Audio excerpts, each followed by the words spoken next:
Eu considero as atuais manifestações escritas, declaradas, dizendo que Lampião, chefe de bando de cangaceiros, não morreu, eu considero isso como uma busca de notoriedade espúria por quem está fazendo esse tipo de manifestação diante dos órgãos de comunicação. A mídia, evidentemente, que dá margem a tudo. A mídia oferece condição de qualquer um se manifestar. E vem alguém e diz que Lampião não morreu e criam histórias assim. Todas as comprovações, tudo, desde as testemunhais até aquelas das declarações dos que na hora estiveram no momento do combate, os próprios cangaceiros, ex-cangaceiros, afirmam, reconheceram, viram, assistiram à morte de Lampião em combate.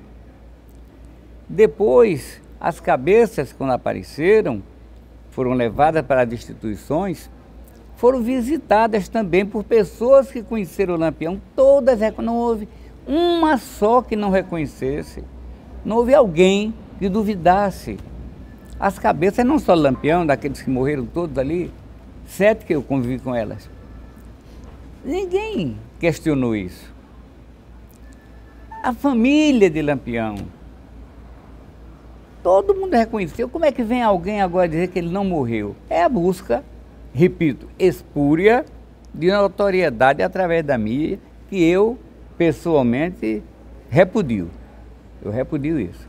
Muita gente questiona aquela famosa fotografia de Lampião, dizendo que aquele queixo, por na foto está aparecendo meio achatado, não é o queixo de Lampião, porque o queixo de Lampião era mais protuberante. Como é que o senhor explica aquele queixo que algumas pessoas teimam em dizer que não era dele? Eu faço até um ar de riso, porque eu acho graça disso. As incidências fotográficas divergem, mostram a pessoa em ângulo. Você vê um indivíduo que você conhece, em determinado ângulo de fotografia, você desconhece. E essa história que existe das comparações fotográficas, principalmente com fotografias antigas e sem antropometria, dizerem que houve substituição, houve montagem, houve isso ou aquilo, eu não quero nem tomar conhecimento, porque não são verdadeiras, não são científicas. Existe a fotografia científica, sim, com aparelhagem moderna. Existe a fotografia científica com todo o equipamento de medida antropométrica, sim. Mesmo esta pode ser colocada em dúvida, mesmo esta. Então, eu acho que não prolifera nenhum questionamento sobre a mandíbula estava assim, estava assado, não. Na realidade, o tiro que Lampião recebeu na cabeça, ele foi frontoparietal direito, de arma de grande potência, o que significa, para o armamento usado naquela ocasião, um tiro de fuzil, provavelmente fuzil Mauser 1908, bala de 7 milímetros, que era o que se usava na época. Isso é uma ilação, eu não encontrei a bala. Agora, o efeito da energia cinética do projétil sobre a cabeça de Lampião, ele fraturou, polifraturou, pegando desde o início frontoparietal, mais parietal do que frontal, pegando todo um parietal e saindo no occipital. Veja bem, foi um tiro lateralizado. Esse, no meu entendimento médico legal, esse tiro, pela sua energia, ele fraturou múltiplas vezes o lado direito do crânio de Lampião, atingiu a massa encefálica do lado direito e deve tê-lo fulminado naquela hora. Se ele tomou aquele tiro em vida, ele morreu naquela hora. Meu entendimento. Significa também uma coisa, que se ele tomou aquele tiro depois de morto, não temos como provar se foi antes ou depois, o efeito foi o mesmo. A energia produziu múltipla fratura, foi um polifraturado naquela área. O outro lado do crânio estava menos afetado, mas foi energia cinética enorme.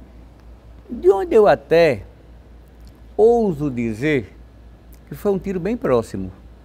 Não foi tiro dado de longe. A energia foi muito grande e afetou muito a cabeça do Lampião. Se ele estava vivo, foi fulminado naquela hora.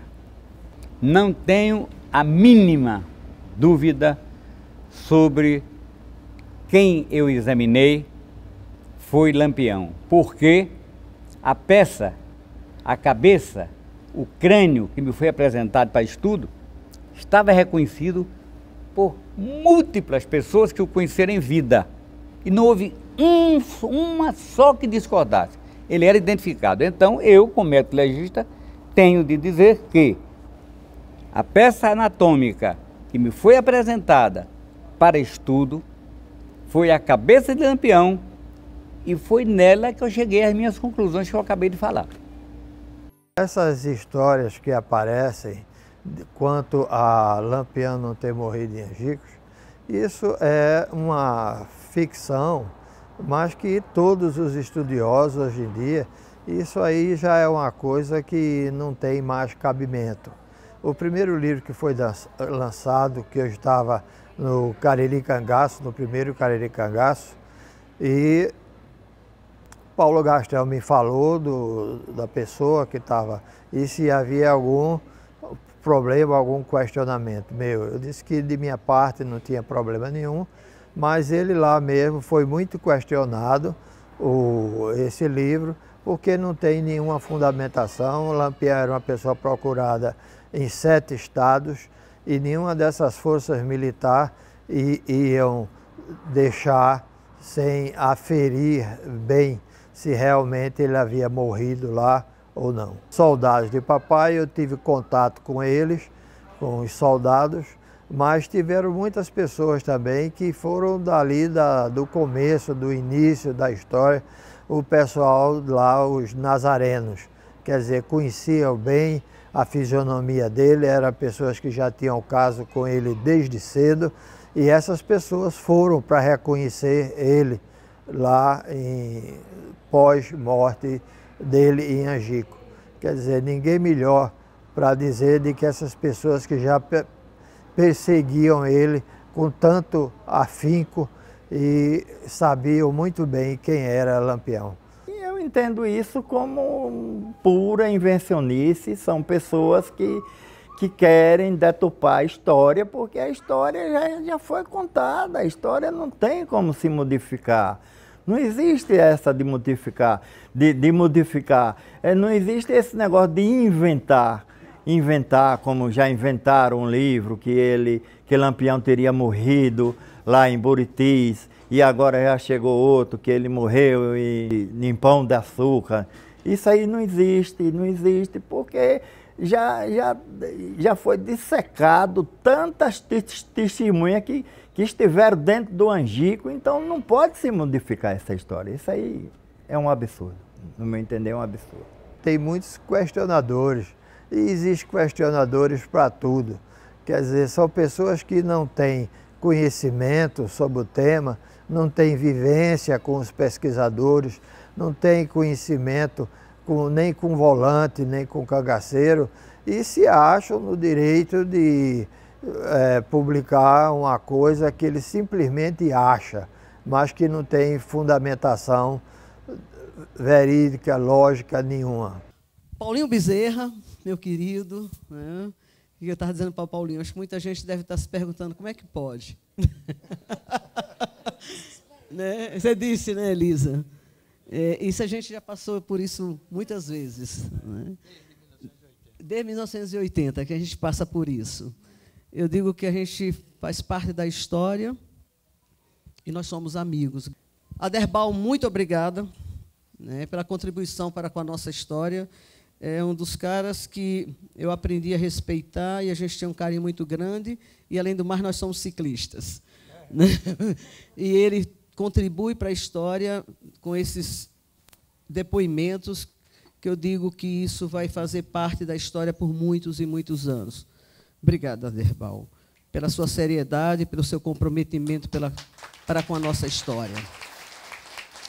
Ivanildo, meu querido, não esqueci de você, não. É de Natal, é um cara também muito sério, que luta e fala muito para que a história do cangaço não continue sendo banalizada como está. Né? A gente está vendo, quando eu falei para o João que eu queria falar sobre o cangaço hoje, como é que a gente está vendo, porque a preocupação, atualmente, é muito grande. Hoje tem muitas pessoas que leem um livro e se acham doutores no cangaço. Pessoas que nunca falaram com o cangaceiro, pessoas que nunca falaram com o volante, pessoas que nunca falaram com pessoas que viveram diretamente no cangaço e se acham no direito de banalizar a história. E o que é interessante, que eu vejo, eu digo que quando a gente está com 64 anos, como eu estou, a gente não tolera mais muita coisa, João. Né? Eu tenho uma fama de ser queixuda, tenho fama de falar, mas é que eu acho que a história do cangaço é muito maior do que todos nós. Né? Nós não somos donos da história do cangaço. Eu sempre disse isso nas minhas palestras, que o fato de eu ser neta de Lampião e Maria Bonita não me dá o direito de ser dona da história do cangaço, mas me dá o direito de lutar para que essa história seja respeitada. É isso que... Obrigada. O que a gente vê é uma briga de egos muito grande, pessoas querendo ser maior do que a história, pessoas que só querem aparecer na história. Não é? Acho que isso tem que acabar. Como é que se acaba? Com educação, com leitura. Se a história do cangaço, como a história do Brasil como um todo, não é só a história do cangaço, a história do Antônio Conselheiro, as balaiadas, os caldeirões, fosse estudada com seriedade na história, numa sala de aula, talvez a gente não tivesse essa parte mentirosa e tão leviana da história. Né? Então, o que eu gostaria é, tenha cuidado com a história, tenha zelo para com a história. Se vocês pegarem um livro, leiam outros livros, vejam outros escritores, converse com pessoas que saibam, que conheçam, porque ninguém sabe tudo. Né? Não é mesmo, Ivanildo? Ninguém sabe. A gente aprende todos os dias. Então, esse ego exacerbado dessas pessoas é de uma tristeza muito grande. Né? Eu estudo sobre o cangaço e, no entanto, eu não fico falando leviandade com relação a volante. Eu não fico criando essa animosidade, como se a história, o cangaço, fosse separado da volante. Isso foi junto, é uma história junta. É uma história que não pode separar. Né? Então, essa minha preocupação para com a história do cangaço, é essa preocupação de pedir para as pessoas, leiam, escutem, vejam. O menino da TV Cultura me perguntou sobre filme. Eu digo, não tem filme legal. Não tem um filme que represente o cangaço até hoje. Infelizmente, não tem. Nós temos 3 documentários que eu sempre digo, assistam, que é O Último Dia do Cangaço. O Último Dia do Cangaço, que foi a Mauri, que foi o consultor. Tem aquele Memórias do Cangaço, muito bom também, e Mulheres no Cangaço. Ou então você entra e escute os vídeos do Aderbal, que fala com as pessoas que viveram o cangaço. Né?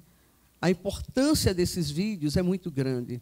A imprensa tem um papel muito significativo com relação também à história, desde a época do cangaço, não é de agora, não. Eu digo que a história não muda muito, não. A história se repete, né, com outra roupagem, outro momento, outra linguagem. Nunca quis fazer meu avô, nem os cangaceiros de herói, nunca na minha vida. Procura separar o joio do trigo, é difícil, é. Tem escritores muito bons no passado, que devem ser lidos, né, que esses livros já estão... É muito difícil de encontrar, infelizmente, mas tem escritores bons. Procura trabalhos como Sérgio Dantas. Eu gosto muito do trabalho do Ângelo Osmírio, que ele é uma pessoa muito séria. O Ângelo, você não vê Ângelo metido em fofoca, em nada, né? É uma pessoa séria. Ouça os vídeos do Aderbal, que ele não inventa, é o povo que está falando, né? E a edição, eu tenho certeza que é uma edição muito responsável, não é edição para beneficiar nem o cangaceiro, nem o volante. Então, é só isso que eu peço. Responsabilidade. João, mais uma vez, muito obrigada. Eu espero que no próximo ano minha mãe possa estar presente. Então, mais uma vez, obrigada, boa noite. Espero que esse evento vocês participem todos os dias, que vocês perguntem, que vocês interajam, porque só assim a gente aprende perguntando. Não se preocupe, será que essa pergunta é boba, é idiota? Não. Qualquer pergunta é importante, né? Então, participem, por favor. Obrigada pelo pessoal jovem, que eu fico tão feliz quando vejo vocês, né, com interesse pela história. Muito obrigado. Minha cordelista, na nova. Tem pessoas aí que estão fazendo trabalho, TCC, sobre o cangaço. Muito obrigada mesmo, com carinho.